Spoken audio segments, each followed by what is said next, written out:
I think the first thing I auditioned for, which probably is the highlight of my career, was the Mickey Mouse Club. Truth. I stood in a line.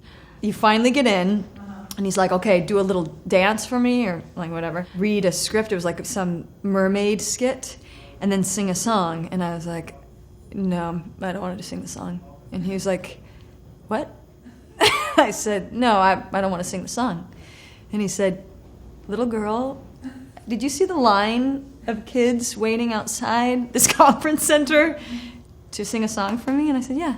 And he said, I think you should sing a song. And I said, I don't sing. He called me back anyway. I think he had me sing Happy Birthday or something. And so that's what I did. It was so nerdy what we were doing, but we thought it was so cool. We had to move to Florida. It was over the summer, and we would do these really cheesy, like, renditions of Belle Biv DeVoe and those kind of, like, songs, and we thought we were so great.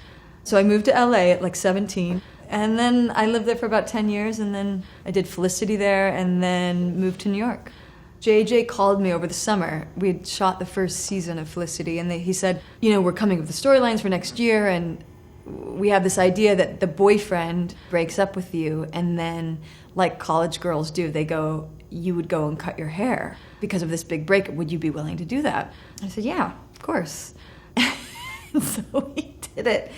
And then there was like this crazy backlash. But I loved it because I have so many, like my best girlfriend, who was at NYU at the time, did the exact same thing. And she hated her hair for 2 years. That's what you do. You cut it and you're like, oh, why did I do it? I did not expect all the hysteria. Strangers did come up to me on the street and say things like, you were so pretty before you cut your hair.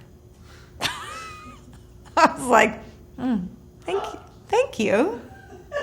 Thank you for that. Or like people would come and go, I like your hair. And you're like, thank you. It just kind of grew out and was bad. It looked like a Chia Pet for a good few years. And then it was fine. The Americans came about, I had just had a baby.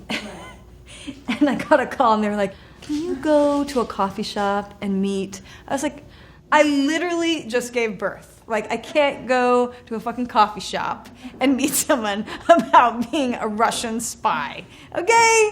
Like, I'm lactating, I'm like, what? But I did it. They're like, please, it's so interesting. I'm like, oh. The Americans mostly takes place in the 80s, during the Cold War. So there's a lot of good perms and shoulder pads. But it is fun being in a period because I just think anytime you're wearing clothes that are unlike yours, or it just heightens kind of, I wear this very, like, always cat eye black eyeliner. And with the clothes and the silk blouses and the gold chains and earrings, I always feel like a panther. And it feels sort of so unlike me as Keri, being like a tired mom and wearing, you know, flip-flops and jeans.